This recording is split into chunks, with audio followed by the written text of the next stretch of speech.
Hello, everyone.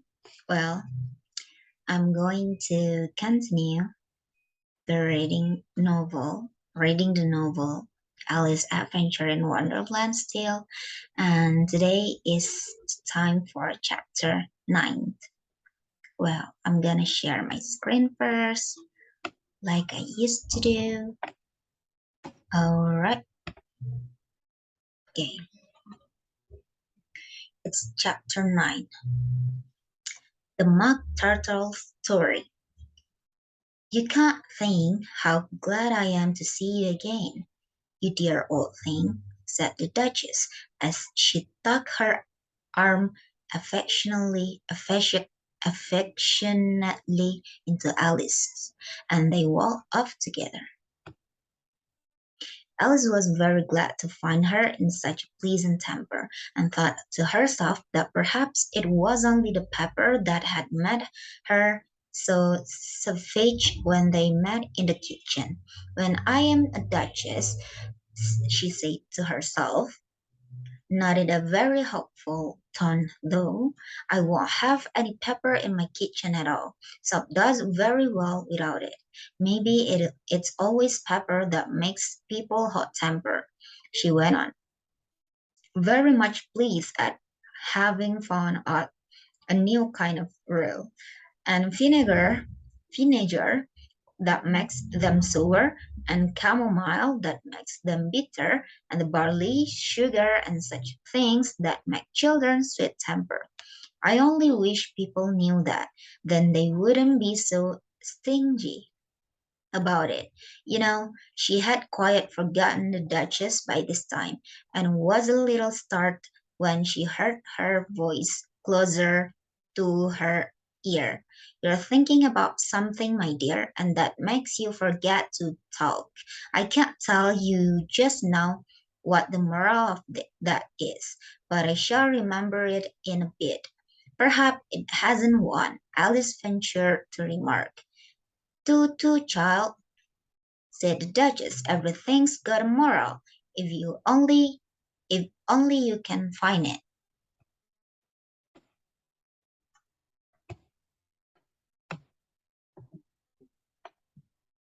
Let's highlight this first.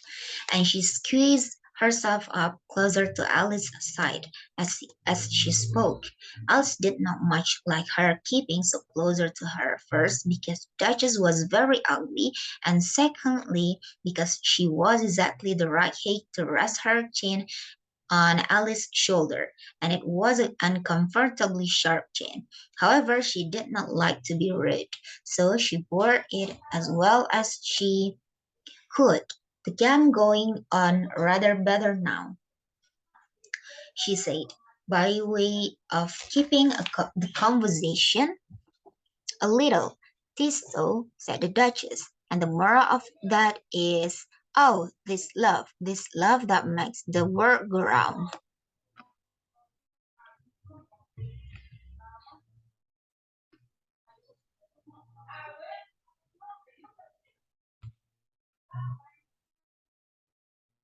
"Somebody said," Alice whispered, "that it's done by everybody minding their own business." "Ah, well, it means much the same thing," said the Duchess, taking her sharp little chin into Alice's shoulder as she added, "and the moral of that is, take care of the sons, and the sons will take care of themselves." "How fond she is finding morals in things," Alice thought to herself. "I dare say you're wondering why I don't put my arm round your waist," the Duchess said after a pause, "and the reason is that I'm doubtful about the temper of a young flamingo. Shall I try the experiment? He might bite. He might bite." Alice cautiously replied, not feeling at all anxious to have the experiment tried. "Very true," said the Duchess. "Flamingos and mustard both bite. And the moral of that is, birds of a feather flock together."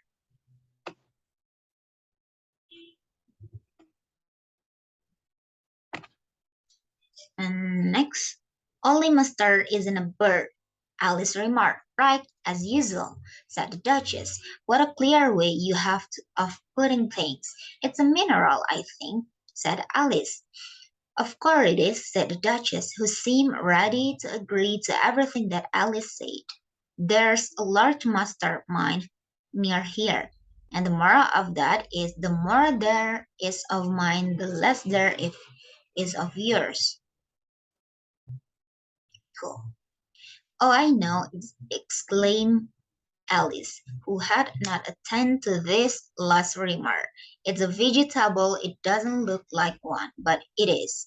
I quite agree with you, said the Duchess, and the moral of that is be what you would seem to be, or if you'd like it, put more simply, never imagine yourself not to be otherwise than what it might appear to others. That what you were or might have been was not otherwise than what you had been would have appeared to them to be otherwise.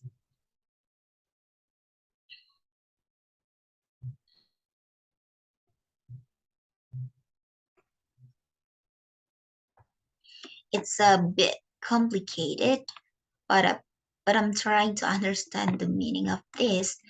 I quite interesting, and let's translate it.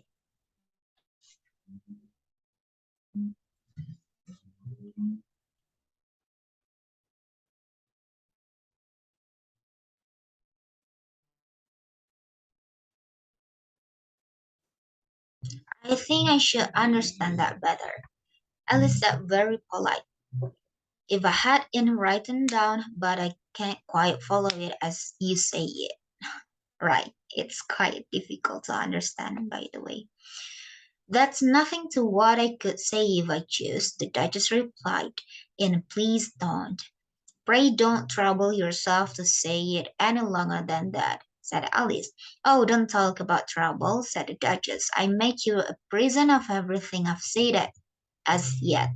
A cheap sort of prison, thought Alice. I'm glad they don't give birthday present like that. But she did not venture to say it out loud. Thinking again. Thinking again? The Duchess asked with another dig of her sharp little chin. I've a right to think, said Alice sharply, for she was beginning to feel a little worried. Just about as much right, said the Duchess, as pigs have to fly, and but here, to Alice's great surprise, the Duchess's voice died away, even in the middle of her favorite word, moral, and the arm that was linked to her began to tremble. Alice looked up, and there stood the queen in front of them, with her arms folded, frowning like a thunderstorm. A fine day, your majesty, the duchess began in a low, weak voice. Now I give you fair warning, shouted the queen, stamping on the ground as she spoke. Either you or your head must be off, that in about half no time. Take your choice. The Duchess took her choice and her gun in a moment. Let's go on with the game, the Queen said to Alice, and Alice, too much frightened to say a word, but slowly followed her back to the croquet ground. The other guests had taken advantage of the Queen's absence and were resting in the shed, however, and the moment they saw her, they hurried back to the game, the queen merely remarking that a moment's delay would cost them their life. Right, this is the illustration, by the way. Go on. All the time they were playing, the queen never left off quarreling with the other players and shouting, "Off with his head!" or "Off with her head!"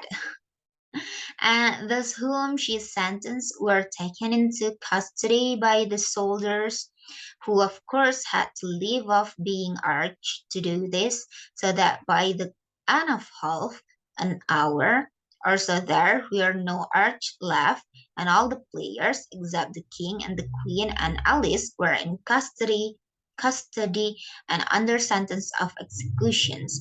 Then the queen left off, quite out of breath, and said to Alice, "Have you seen the mock turtle yet?" "No," said Alice. "I don't even know what a mock turtle is."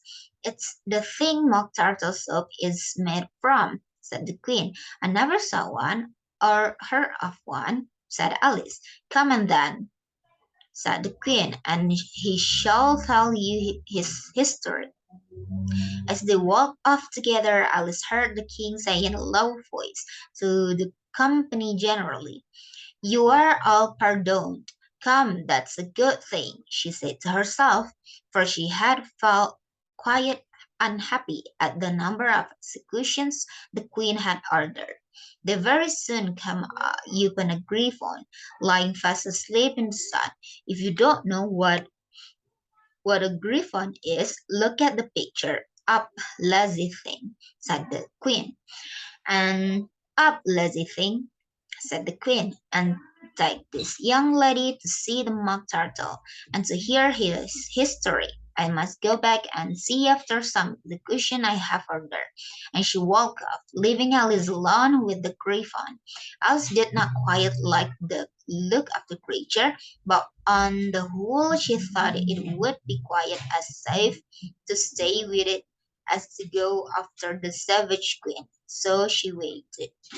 And the griffin sat up and rubbed its eyes. Then it watched the queen till she was out of sight. Then it chuckled, chuckled. "What fun!" said the griffin, half to itself, half to Alice. "What is the fun?" said Alice. "Why, she," said the griffin. "It's all her fancy, that they never executes nobody, you know. Come on." "Everybody say come on here," thought Alice, as she went slowly after it. "I never was so eager about it my life. Never." Is it a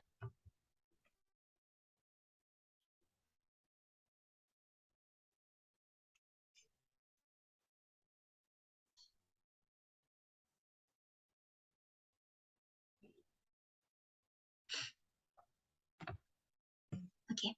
They had not gone far before they saw the mock turtle in the distance, sitting sad and lonely on a little ledge of rock.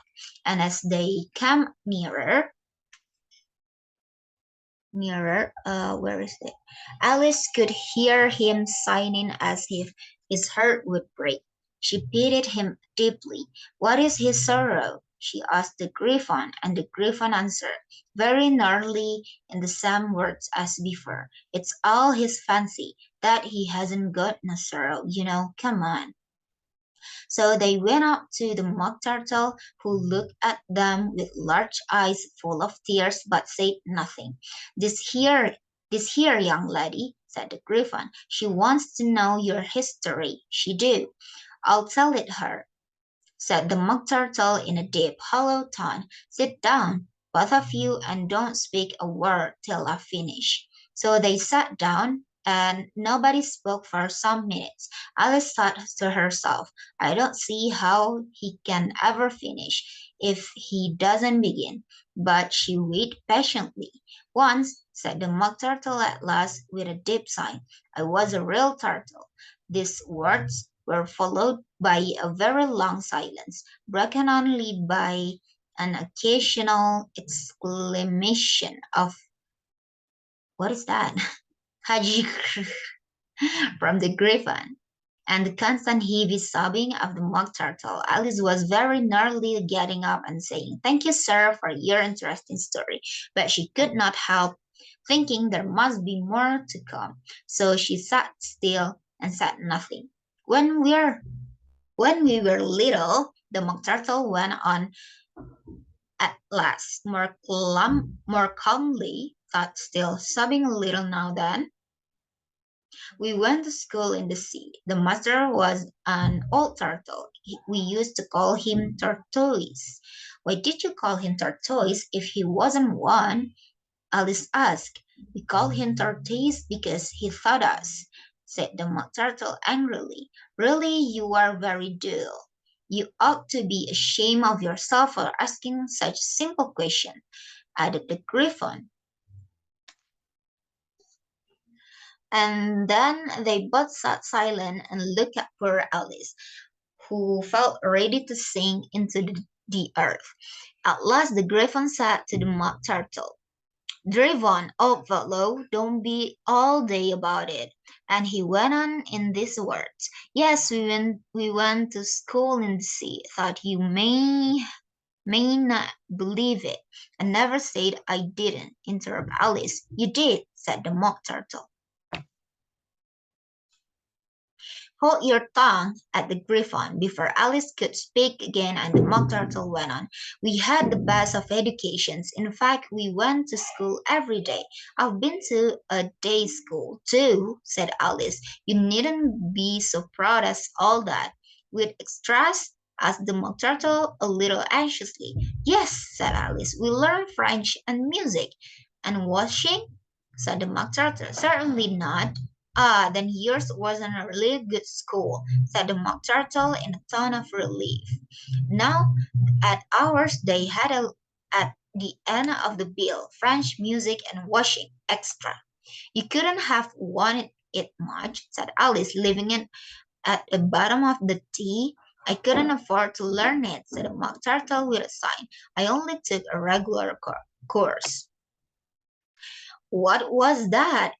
inquired Alice. "Reading and writing, of course, to begin with," the Mock Turtle replied. "And then the different branches of arithmetic, ambition, distraction, uglification, and derision." "I never heard the uglification," Alice ventured to say. "What is it?"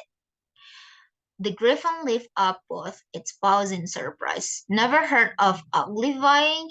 it exclaimed. "You know what to beautify is, I suppose." "Yes," said Alice doubtfully. "It means to make anything prettier." "Well then," the Griffin went on, "if you don't know what to uglify is, you are a simpleton." "Simpleton? What is that? Simpleton?" "A foolish or girl." "Oh, okay." It's interesting. Alice did not feel encouraged to ask any more questions about it. So she turned to the Mock Turtle and said, "What else had you to learn?" "Well, there was mystery," the Mock Turtle replied, counting off the subject of his flippers. "Mystery, ancient and modern, with geography, then drawling. The drawling master was an old Cholon that used to come once a week. He taught us drawling, stretching, fainting, and coils." "Ama, iya apa? Di kamar mah. Iya. Iya jadi mah. Kurma sama kacang sama nu. Iya jadi.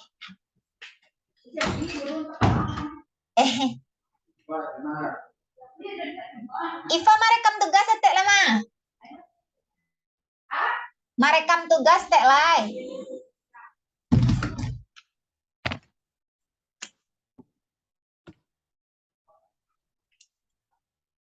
"Next, what was that like?" said Alice. "Well, I can't show it you myself," the Mock Turtle said. "I'm too stiff, and the Griffon never learned it." "Hadn't time," said the Griffon. "I went to the classical master, though. He was an old crab. He was. I never went to him," the Mock Turtle said with a sigh. He thought, laughing and grave. "They used to say, 'So he did, so he did,'" said the Griffon, signing in his turn, and both creatures hid their face in their paws.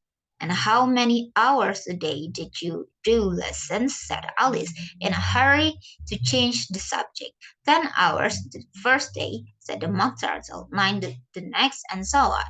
"What a curious plan!" exclaimed Alice. "That's the reason they're called lessons," the Griffin remarked, "because they listen from day to day."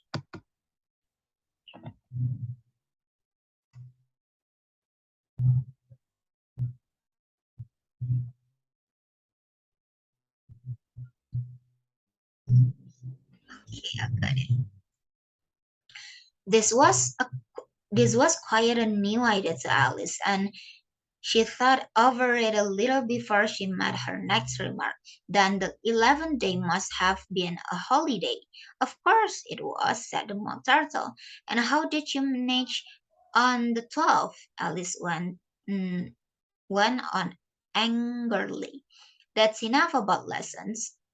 The Griffin interrupted in a very decided tone. Tell her something about the games now. And done. That's the final of chapter 9.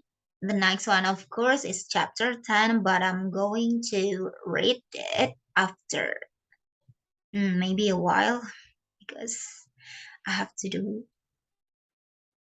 other things. Well, thank you to listening to me if you listen this video, of course.